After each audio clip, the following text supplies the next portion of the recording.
Hey, it's Novems. I just got back from vacation. Had a good day at the beach. Had a good time at my vacation house, actually, for once. A lot of times, I don't spend time at vacation house. Usually, I'm just in my own area. My laboratory is where I usually work, but I don't really get time to spend in my own vacation house. So, I went to the beach for a little while. And then I remembered why I'm here. I'm gonna tell a story, okay? I'm gonna tell a story about what happened to me.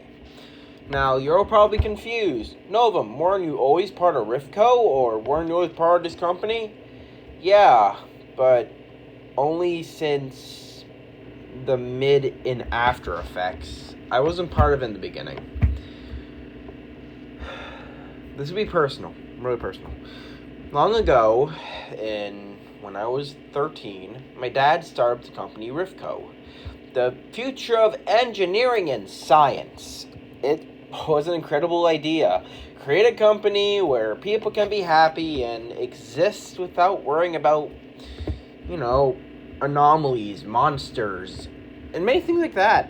In return, things worked out really good. Everything was going great until we had John Coleman. John Coleman wasn't like my dad. He wanted money. That man wanted money. He was evil. He was corrupt. He was bastard.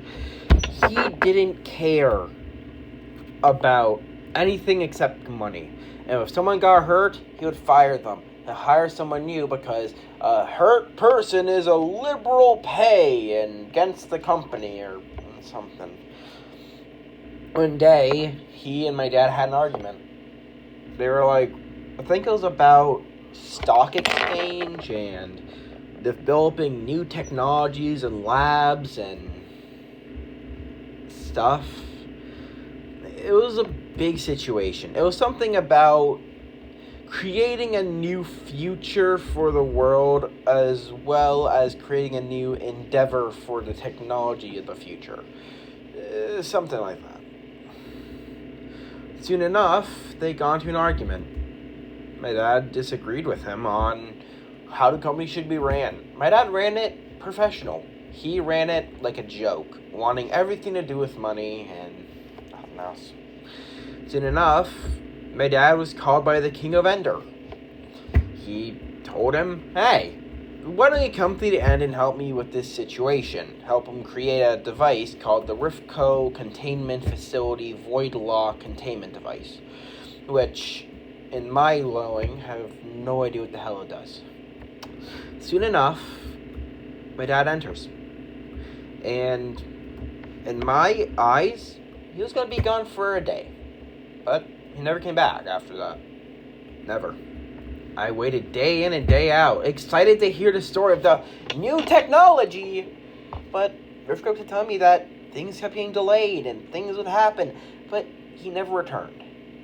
Then Rifco called me in. Well, this is when I was 15. They told me that my dad went to the Hellgate and wanted me to, go there for a while, explore the place and look for clues. At the time, I was ignorant and had no fucking clue what I was getting myself into. So, as the ignorant dumbass I was, I ran in. And then, the portal shut. Every single one. I tried relighting them, I tried re-entering, I tried entering a code to virtually unlock. I was denied access, and I was in that damn Hellgate for who knows how long. This broke me a lot, actually. During that time, I thought I was gonna die. I saw workers, skeletons, monsters that were just mutated people. Everything that I was scared of was in my reality's grasp. I was gonna jump off into lava up until I heard a click. I ran to look, and a portal opened. There was a face I knew. It was Greg.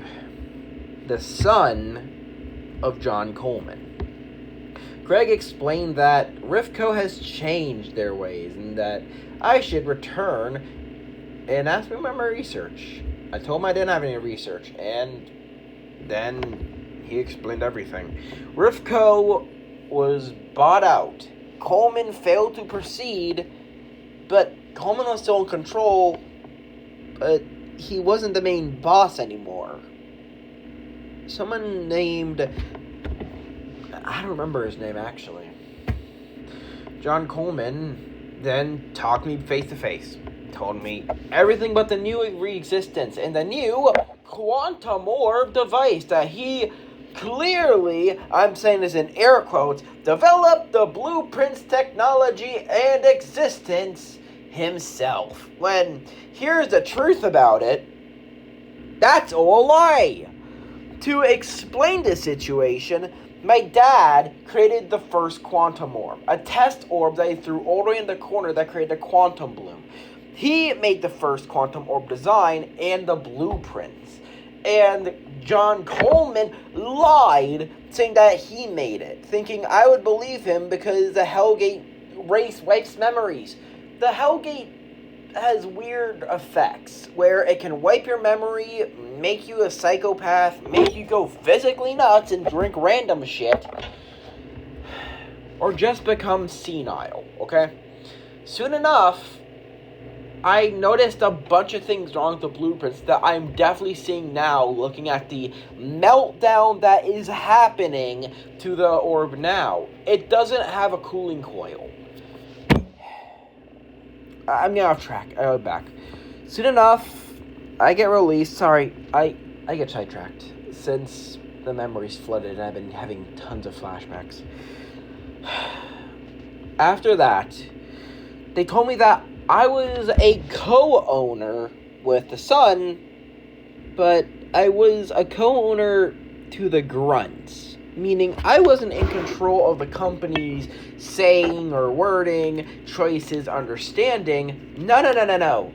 Greg, that cocky son of a bitch, who just doesn't give a shit and does nothing but mope around when something doesn't go his way, he is in control. Well, I'm in control of the grunt's paperwork, analysis, entertainment values, research, and development. And what do I do for my life? I'm a fucking dumbass running around writing papers on the anomalies going on, and if I talk about the quantum or try to fix it, they explain we'll send someone over, and they never do. For many years, I've been doing paperwork. Born on my mind, contemplating just quitting, you know? I would be honest, I just want to quit. I don't want to deal with Rifko anymore. I don't want to deal with their bullshit anymore. If they want to destroy the world, destroy an entire civilization just because they don't want to say, oh, I'm wrong, well, fuck you, I don't care. By the end, I was 19. I didn't have a birthday party because, believe it or not, Greg, the man himself, deleted and destroyed all my invitations because he said I have to work to earn it, and I didn't earn it. Oh, God. And here we are. Tomorrow, I'm meeting up with Greg. Face to face. I'm done talking to him. I'm done listening to his bullshit. I'm going face to face with that fucker and explaining everything. And if he doesn't want to listen, that's fine. The world can be burned. The world will be destroyed. Everything worked for will be destroyed and annihilated because he didn't want to listen to someone who knows more about the blueprints than I do. Yes, you heard me right. He isn't the one that knows about the blueprints. I do. Now, before you ask, well, isn't that kind of selfish to say that? No. Because I designed those blueprints many years ago. What Rifco doesn't tell you is that I developed the first model. I thought it'd be cool to develop an orb that will protrude energy, which my dad liked and developed a blueprint on, in which I helped him with the math, coding, systematic design, cooling system, which would have been very expensive because Rifco's a greedy bastard, and a bunch of other stuff. This is the whole reason why I did that. Because I made those blueprints years ago, and Greg altered them.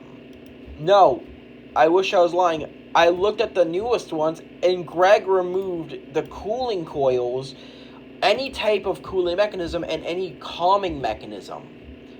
Which means if this thing goes into critical, there is no way to cool the system down unless you're pouring buckets on buckets of water on top of it, damaging the ecosystem with toxic waste. I better get going, because I just got back and I have to do some paperwork now. But in the end, I'll meet up with Greg tomorrow. Once I do, everything will be figured out. Maybe we'll solve it out, hug it out, do shit. Who knows? Maybe we'll do something to patch up this problem. But for now, I'm keeping my eye on him. Because this world is not going to fall with me living. And if I die... If I die... just know I died trying to protect people. I lived most of my life, all my life, for this company. Before the greedy fuck entered the goddamn fray of this existence. I'm gonna head off, but I hope you'll understand that for anyone that thinks I'm an asshole for talking bad about a company that I'm getting paid $25 an hour, that is basically the equivalent of minimum wage in Rifco. The highest one is like 90 or 50. And those are for people who are exploring the Hellgate or physically doing construction or fixing beacons. But I get paid the most little pay because I do paperwork. I'm bringing my dad back too. I figured out a way to bring him back, actually. So it seems when the Voidlock brought back random things and they built their lab, it seems they had one frame with a missing eye. A missing eye to a frame that can be used to activate the summonance. I can bring my dad back. I can. But the important thing is Greg and my father. Nothing else. The rebel leader, I get it. She's scared for her life and she wants to stop the evil corporate. But we gotta get things straight. My dad is important because he knows the most about the loop. He knows the most about, well, it's not a loop. I call it a loop, but it's really more of a cycle of repeating events over and over, but not really events, more of just coincidences. I'm head off and clear my head. Hopefully this clears up a bit more about my story and so people don't get confused about me. I'm sorry I didn't do this beforehand. That's my fault for making my backstory vague and mysterious. Or something. And if I do die, tell that fucker Greg I'm coming for his ass. Because, let's just say, I can't die at all. Now, I'm gonna end this here. I'm gonna say this. I can't die. My soul is bound to a reality. This reality. And if I do die, I mainly just come back as a part of myself. The worse or the better. I don't fully die and I don't fully recover. It's more of the fact that I exist to exist. My dad and I, we aren't from this world. We're from a universe where Rifko won, but our souls were so bound to that reality that when we switched to new ones, death wouldn't kill us, because our souls, our realities, our bonding are still linked to that one abandoned reality. And no, we did not abandon that world. We were kicked out of that world because something knocked us into an alternate rift that landed us here. Hopefully that explains a bit more about me. I'm gonna go.